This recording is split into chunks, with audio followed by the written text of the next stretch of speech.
Hello, everyone. Welcome to the Got a Case of Wanderlust podcast, a show dedicated to all things travel. I'm your host, Lydia, and on this episode, you'll hear a conversation between me and another fellow traveler that will hopefully inspire you for your next travel adventure. If you enjoy listening, consider following the show and giving it a rating on Spotify, or if you're listening on Apple Podcasts, leave a quick review. It would mean so much to me. All right, thank you so much for being here today. All right, everyone. Hello. We're back with another guest. Her name is Brittany Sneller, but she goes by Bree. So Bree is a travel blogger, photographer, writer, and now podcaster of the show Slomad Stories, who aims to promote more responsible and mindful travel.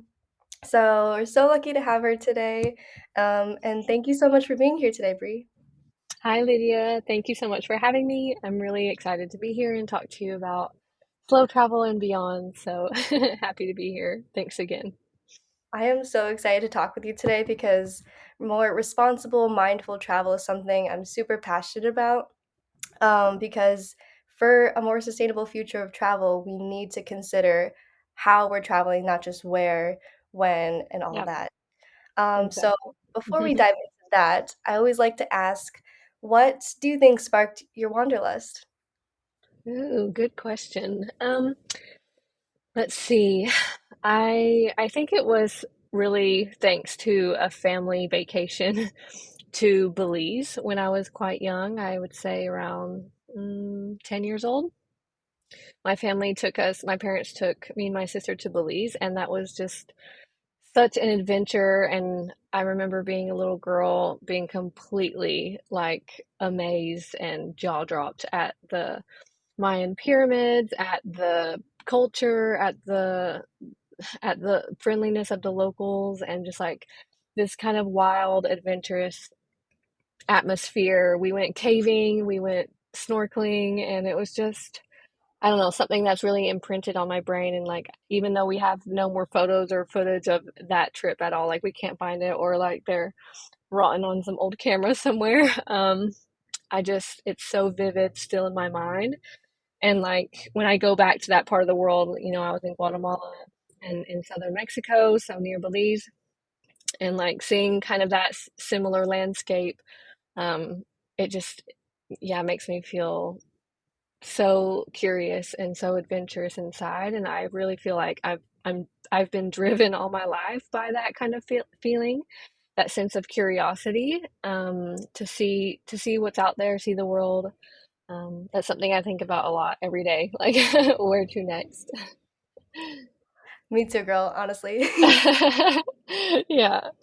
So many places to see, and yeah, so little time to see it all. Oh my gosh, I say that all the time because people are always like, "Where do you want to go to next? What's your dream destination?" I'm like, I want to go everywhere. I know. I list off countries like, oh, my number one until recently was Japan, and I finally got to check that off my Ooh, list. But yay. my gosh, yeah. Now there's Egypt. That was second, so now I need to head over to Egypt soon. Egypt is definitely on my bucket list as well. By the way, how did you come up with your blog name, Bucket List Bree? Oh, good question. It came later actually. So my the first blog names that I had when I started my blog in Kathmandu when I was living there, I think the first one was Sharing Wanderlust, which is pretty, yeah, um, pretty typical. I'd say I wanted to share Wanderlust, so that wasn't much inspiration behind that.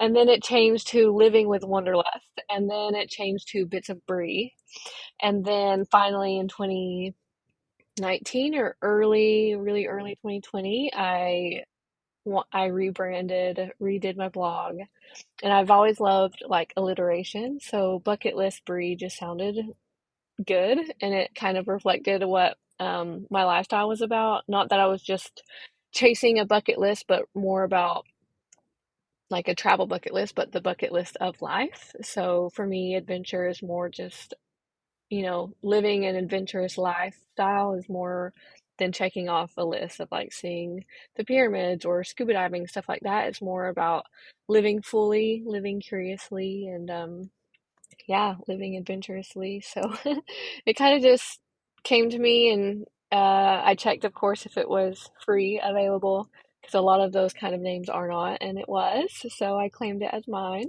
And yeah, I haven't really decided to rebrand since. I don't think I need to, and people know me now by Bucket List Bree. So yeah, it was a good choice, I guess.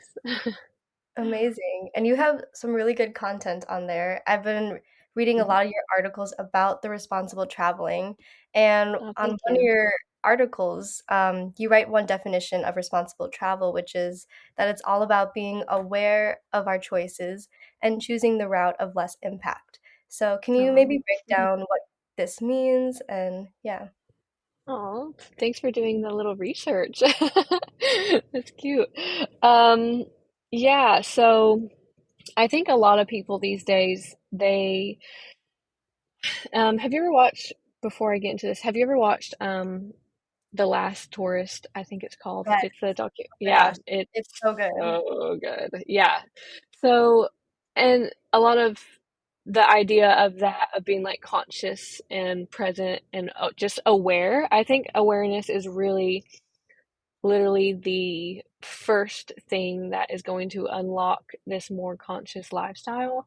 And a lot of people live or travel kind of unaware, which is, it's not surprising either. Like, we just look around us and people are like really unaware of themselves, really unaware of how they treat other people, how they make other people feel. So of course that unawareness kind of goes into travel too. Like, they're unaware that the tortoiseshell, bracelet that they're buying is probably not the most wise or ethical, souvenir choice, or like, stuff like that.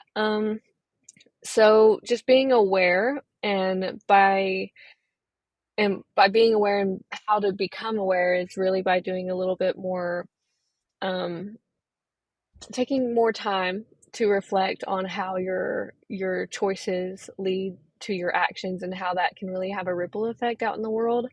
Um, I always think about responsible travel with certain pillars. Like, there's the economic pillar, there's the environmental pillar, there's like the social pillar, and like basically if your choice is impacting negatively, one of those pillars, maybe you can take the time to invite that awareness in to your choice, your decision making.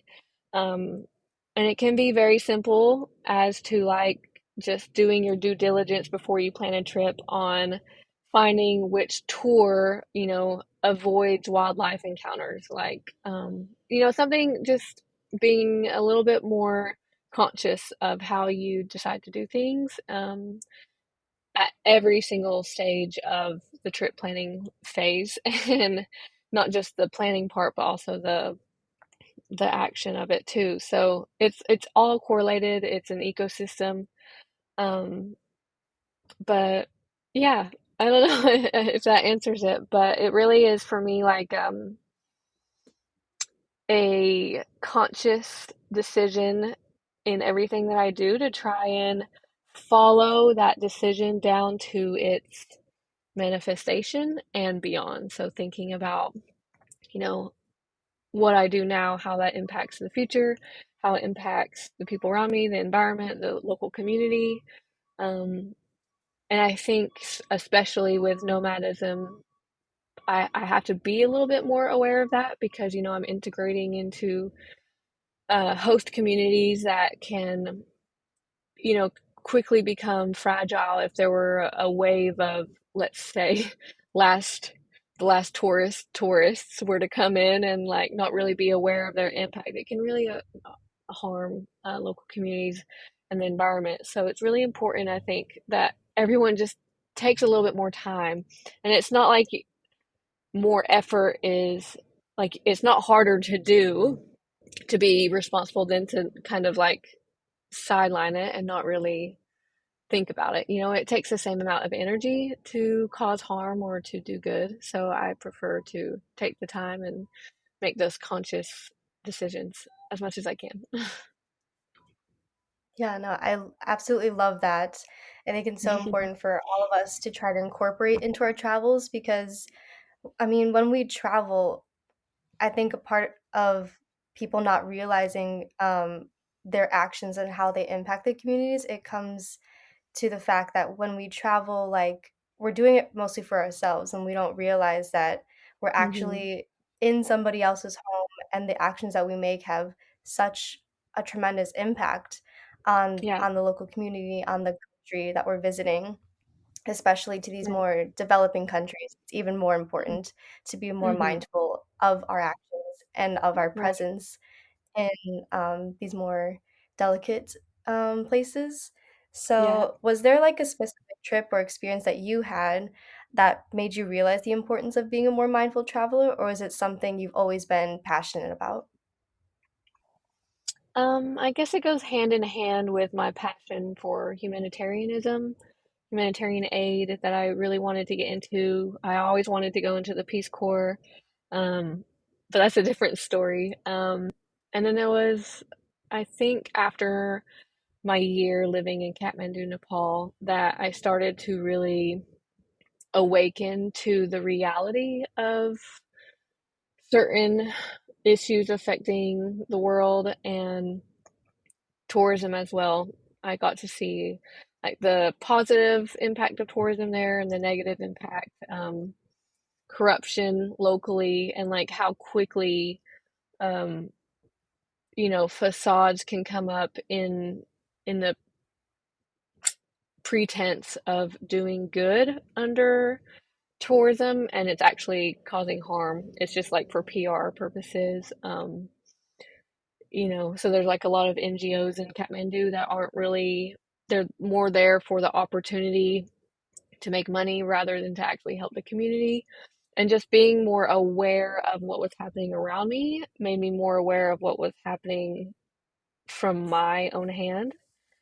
And so that had a great impact on me living there, in a country like Nepal for a year. And then everywhere I went after that, I've always thought about my time there and my impact. And it could be like some big issues, like there was a fuel crisis in Kathmandu and nobody had oil, or gas for cooking, and locals were making fires in the street to just make their dinner and stuff. And we had no electricity, and like issues like the expats uh, buying their gas on the black market, which caused the price of life-saving fuel for the locals to go up 10 times, so they couldn't buy it anymore. And then, it ended up being that the more wealthy, groups in the city could afford it, but then a lot of the locals suffered as a result. Could be like more complex issues like that, to the simple fact of when to not use a hair dryer because you will literally blow the electricity out for your home and for the neighborhood because of load shedding in Kathmandu. Like I plugged in my hair dryer as like this really unaware foreign girl who wanted to dry her hair because it was cold, and boom, like electricity gone. Um, just being a little bit more aware and in tune with the situation. Um, and really putting aside your own belief systems, really breaking those down, which is hard to do, but being actually open and aware to the fact that you have them is already the first step. And yeah, so I think that whole year did a lot of work on me, broke down the debris that I was before, and really started. It was the catalyst to, I guess, who I am today. So yeah. Yeah, that's a really beautiful and unique experience that you had. And you also Yeah. made an point about why it's so important to consider responsible travel is because at the end of the day, as a traveler, you're going to make an impact, whether Hmm. it's good or bad. Like, there's no escaping. You're making a difference in that place that you're in. And so it's up to us to decide if it's a good impact or a bad impact. Um, Exactly. and one really key thing that you try to do when you travel is slow travel. And you call yourself a slow matter, and your podcast name references this as well. So can you Yes. talk about the term slow travel and how it relates to traveling responsibly? Yes, of course. So, I just got into slow travel quite naturally, having lived for 6 months for a year in different countries. So, I never really coined it as slow travel back then, but I do now because it really separates from this kind of nomadic, faster paced travel. So, slow travel really invites the opportunity to not just slow one's travels down literally or physically, saying like 1 week versus 1 month, which it does do that. But for me, it also implies more sustainable, mindful, responsible travel because we do, as slow travelers, have the opportunity to integrate into these communities. We get a deeper connection. We learn more, therefore, we become more aware. We are more educated about the place we're living in. We also have the opportunity to get involved more, to volunteer, to really support locally, um, and to try and see, like, yeah, the real situation kind of on the ground. Um, so slow travel is really multifaceted for me. Not only are you saving kind of on your travel footprint by not taking planes and, hopping from country to country every other month, but you're just literally slowing everything down more, spreading yourself out. And it's not to say that fast trips or like backpacking trips are bad. Like I just did a 40-day trip. Even that is kind of slow travel for some people who, go to Asia maybe for a week, but that's all that they have, and it's not that's bad. Um, and that slow travel is necessarily like the superior. Not that at all, but it's more about, yeah, like I said, it's really multifaceted. So it's also about slowing down for environmental sustainable purposes, and that could just be also about your choice. Like a slow traveler might decide to take an 8-hour train instead of a 2-hour plane ride, um, or stuff like that. So it operates not in just to how you actually travel, but into the choices that empower those actions. So shopping locally, eating more locally, supporting sustainable tours and tour companies, looking out for these kind of things while also literally slowing down, excuse me, staying 3 months here, 6 months there. And it's also a mindset. So it's kind of hard to, um, pinpoint those things about slow travel exactly because they're really interrelated and there, like I said, there's many phases of slow travel, and for me, they all interconnect. So, but yeah, I just love it. And I think if everyone could, they should. I know that it's already a privilege to be able to slow travel. Um, I don't feel like righteous about slow travel at all. I want to just share about its benefits with people so that they can, invite the same kind of consciousness and awareness and positivity into their travels because it impacts, like we were talking about, not just their understanding of a place or culture or even of themselves, but the whole ecosystem. Everyone benefits, I think. Yeah. No, I Hmm. 100% agree with that. And I think it just comes down to your intentions when you travel somewhere. Exactly, yeah. Traveling is a privilege that we all have, and if you're going to visit somewhere, then I think it's only our obligation to try our best to leave as um, less of a footprint as we can when we go. Hmm. So another key statement that you wrote on your blog that I found Hmm. under the article titled "The Complete Guide to Ethical Travel," you write that everything you buy is a vote. So can you elaborate on how we can vote with our dollars when we travel? Yes, that is really good that you found that because, as I was mentioning earlier, like this mindset of slow travel is also, thinking about responsible travel, sustainable travel. So when we make our purchases abroad, um, like I mentioned in my article, it's a vote to what you support. So if there's an opportunity to support, a local business, that's really integrated into the community versus something that's a little bit more commercial, maybe cheaper, more modern, or whatever the, opposite is. A lot of people are going to default to the cheaper, more convenient option. They're not really going to make themselves kind of, or like inconvenience themselves to make the better purchasing power choice. But that really does have a lot of impact, not just in the community, but in like generating revenue for local families and businesses, but also in how you want to invest in that community's future.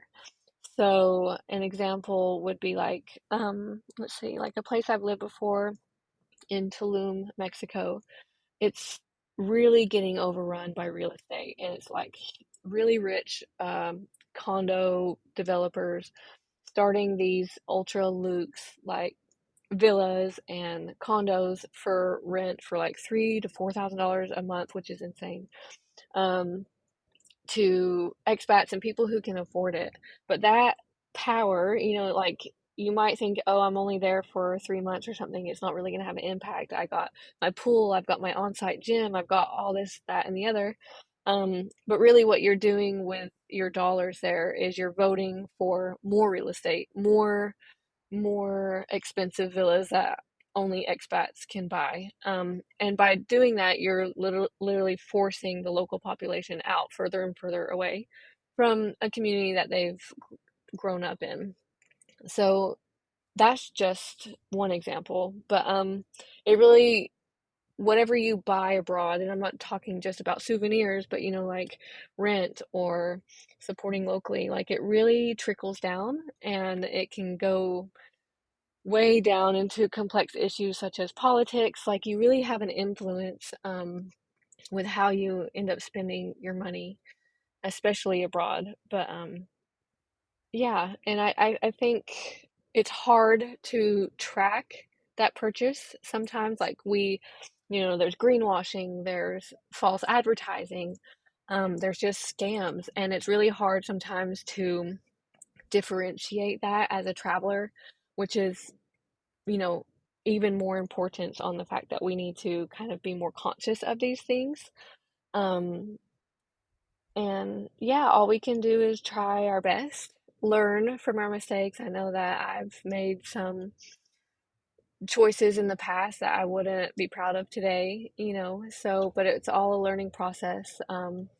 We got to think about wildlife, protecting wildlife. We got to think about protecting locals, their dignity and their livelihoods. We have to think about a lot of these things, and um, it kind of can be a lot. And like people, I think, are afraid to do it wrong, like do responsible or sustainable travel wrong.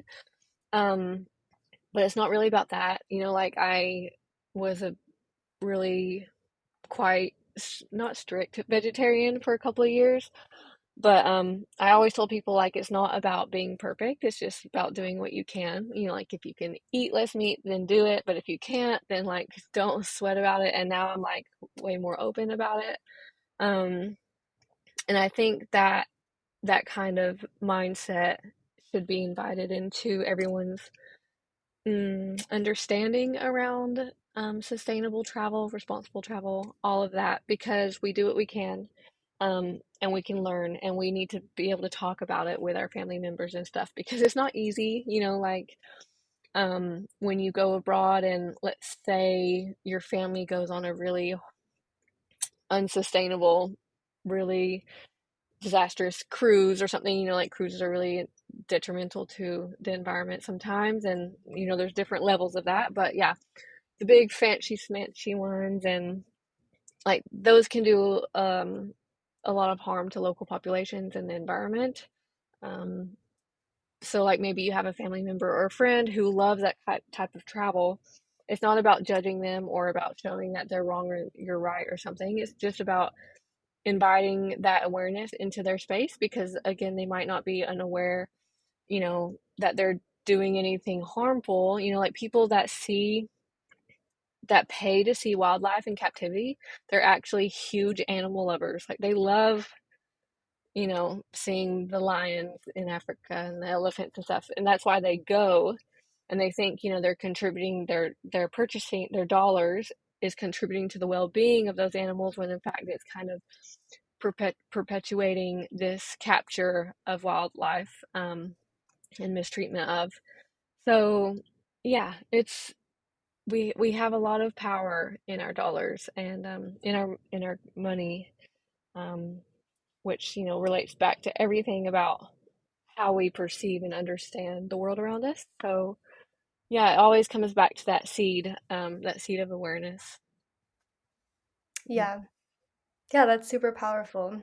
Yeah. Tourism, I think, has a lot of big problems that we can't tackle necessarily as an individual, but it is about making Mhm. those small choices every time we travel and just in our everyday Yeah. lives. And so like it's Yeah. not necessarily about spending a year um, doing like maybe a work exchange somewhere and Mm. working on a farm. Like you don't have to do Yeah. that to be a responsible traveler. You could just Yeah. simply, like you said, develop that awareness and more mindfulness when you do like make these small decisions. And so, what are some ways that we could start to become more mindful, responsible tourists when we travel, and just some small ways? I think really everyone should start with a little bit more research.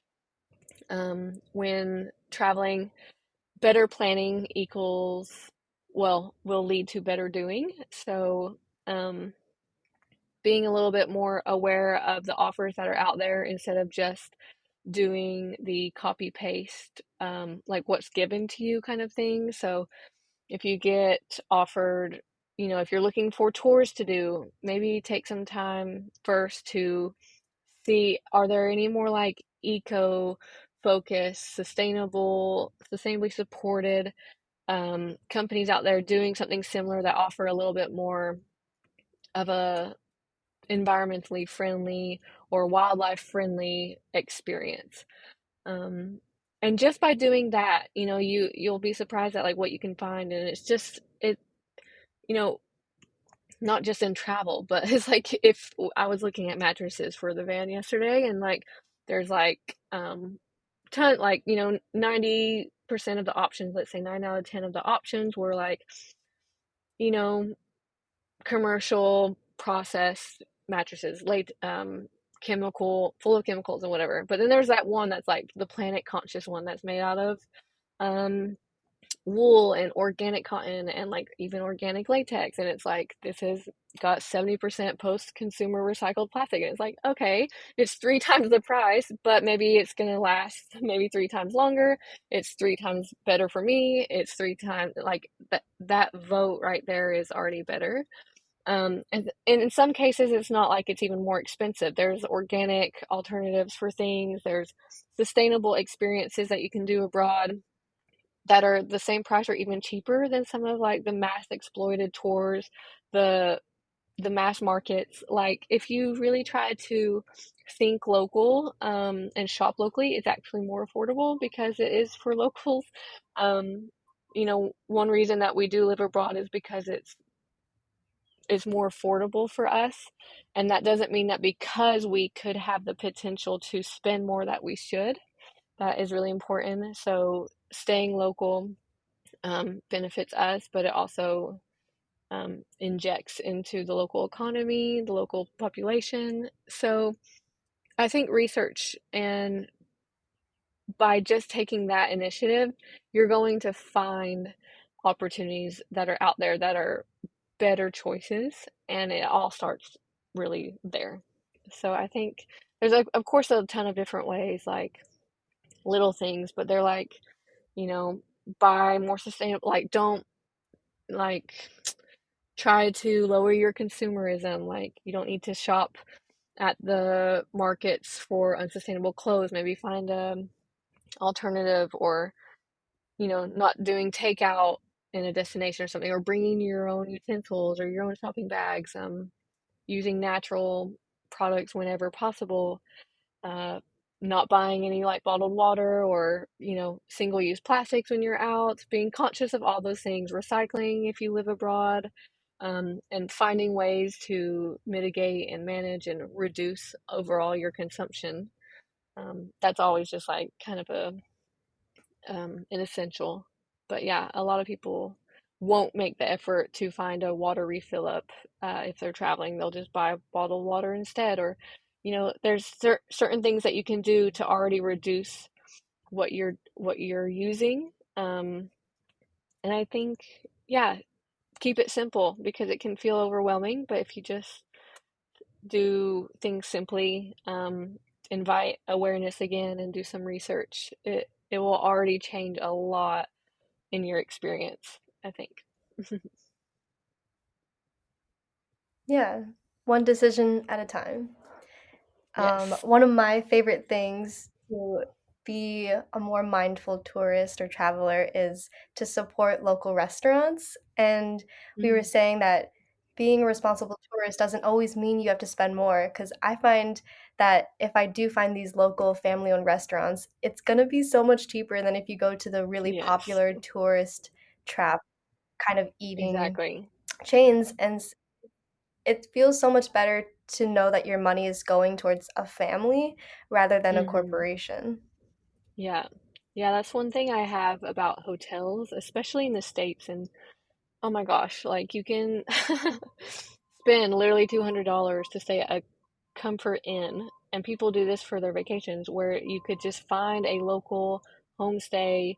And this might not be so much in the culture of the US, but it could be, like in places like Guatemala and stuff, staying with a local family for a month or 2 weeks or something to learn Spanish will cost you maybe like $700 to $1,000.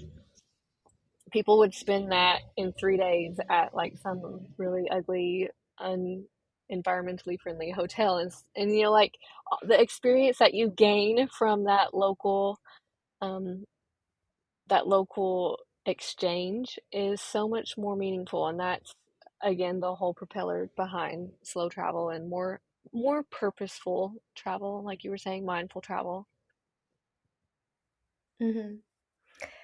Yeah, okay, so for someone who wants to begin more slow travel, what are some things to keep in mind? Like, how do you plan your trips? How do you integrate yourself once you're there? And, like, just in general, how do you start navigating life in a foreign place?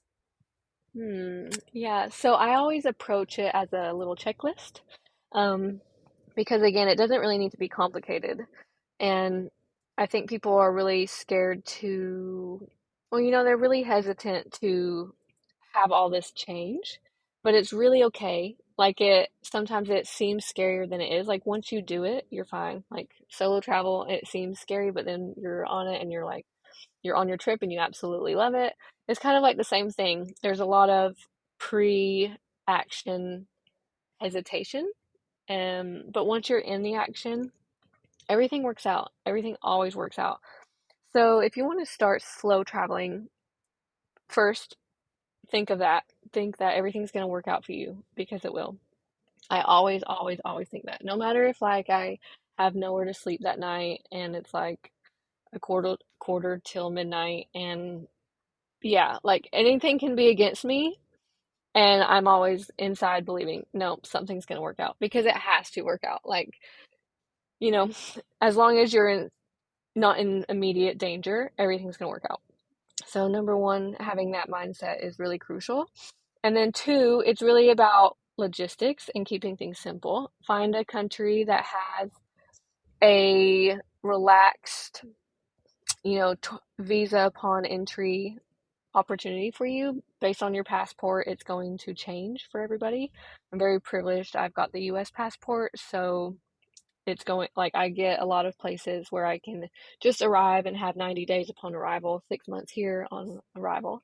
Um, After that, and you find a destination that you're excited to go into, I would look online for accommodation for rentals. You can either do this through Facebook groups, reaching out to hosts on Airbnb, or finding like rental websites. There's places or even companies like Remote Year, um, Selena, and some others that offer, kind of like this digital nomad atmosphere. Like you get lodged in their facility, you have access to their co-working space. So it's already like if you're really hesitant and you're really new and you don't want to like plan everything on your own, you can rely upon these kind of um, companies and their resources to get into the lifestyle.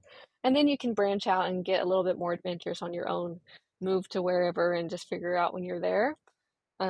That's kind of what we did when we crossed the border from Mexico into Guatemala. We were just like, all right, let's just go and let's just see what life is like there. And we ended up staying the full 90 days and absolutely loved it.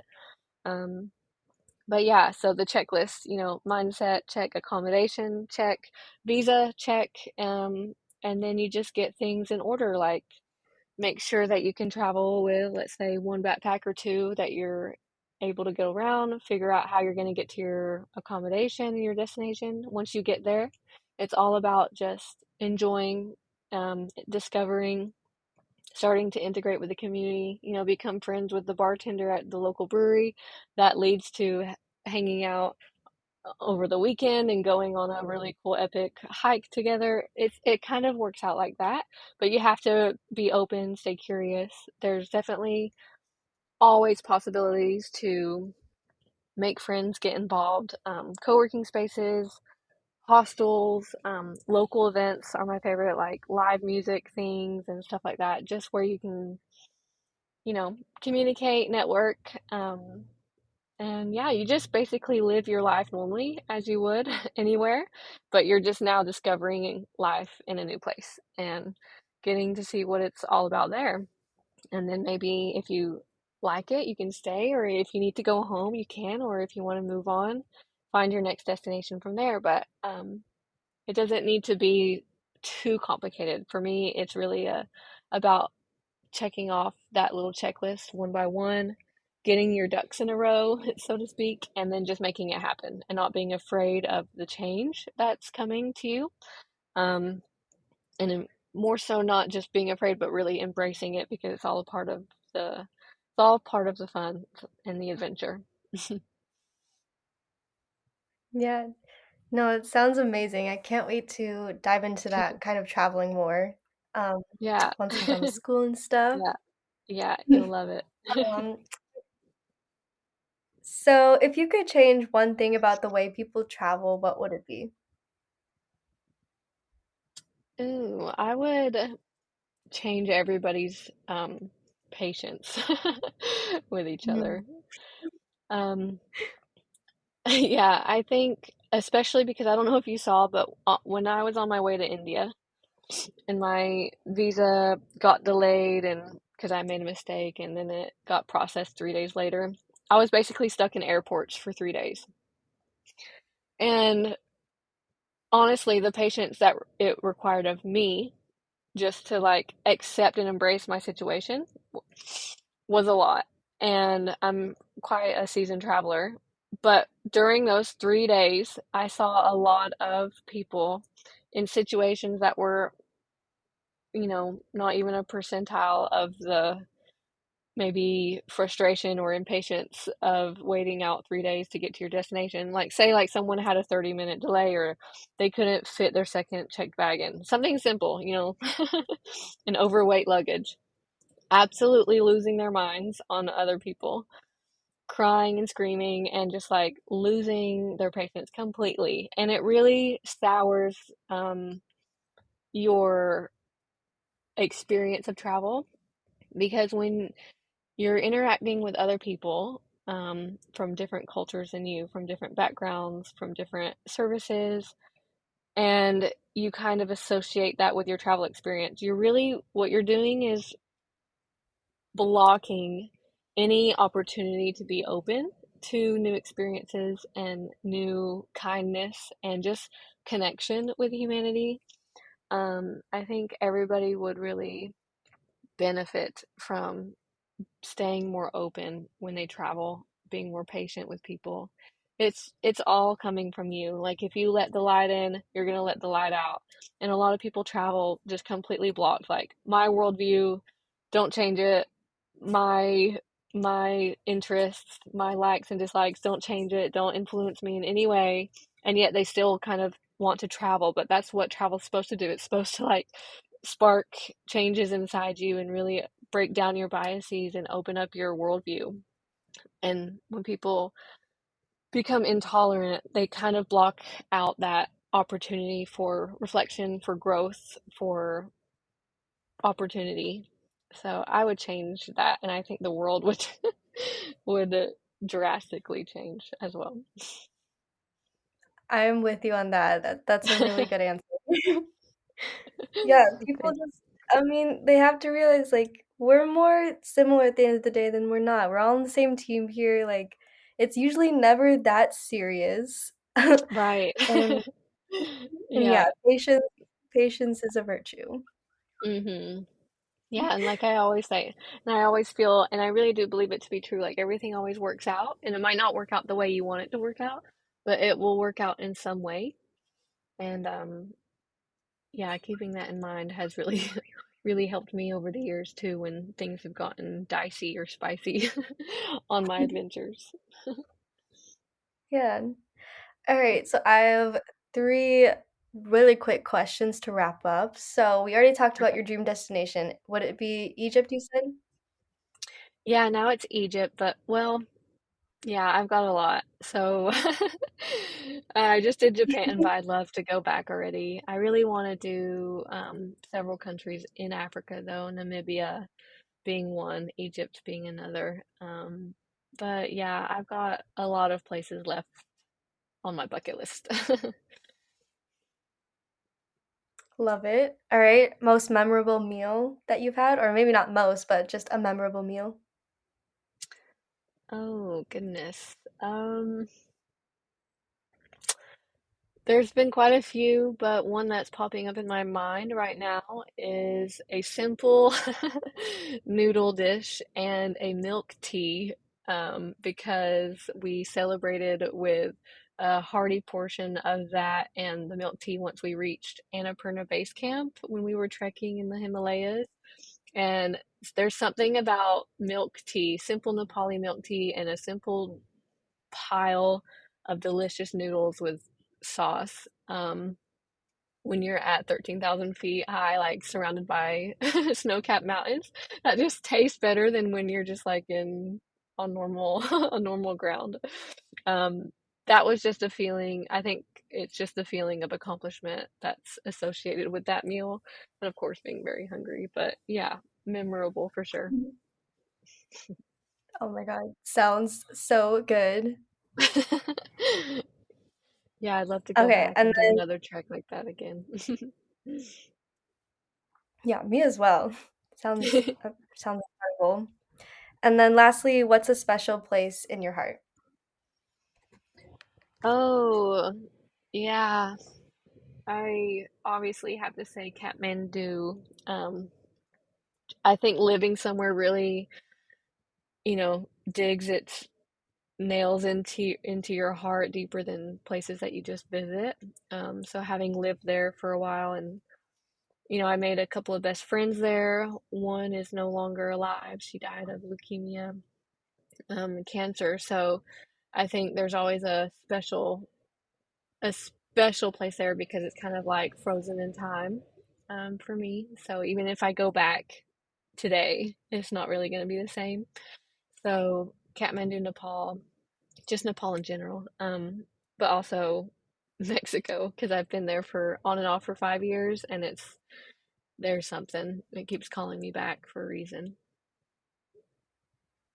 Two places I have yet to go, but would love to. Thank you for sharing. Yeah, yeah. I hope you get to go. They're amazing, completely different from each other, but so rich and so diverse and incredible. Yes. Well, thank you so much, Brie, again. I really Thank you, enjoyed our Lydia. conversation. You shared so much valuable insight. I hope that we can take away. And yeah, Yeah. if you'd like to leave where we can connect with you, your socials and your podcast. Yes, of course. Well, thank you. First of all, Lydia, I really enjoy, I could talk about this, for ages. It's something I'm really passionate about. So, yeah, if anyone has any questions or would like to reach out, you can find me on my newly launched podcast, Slomad Stories, and if you'd like to be a guest as well, feel free to let me know. But otherwise, my blog and my Instagram is at bucketlistbree or bucketlistbree.com. You can pretty much find me anywhere under that name. So happy to connect. And yeah, thank you again for having me. And thank you for listening.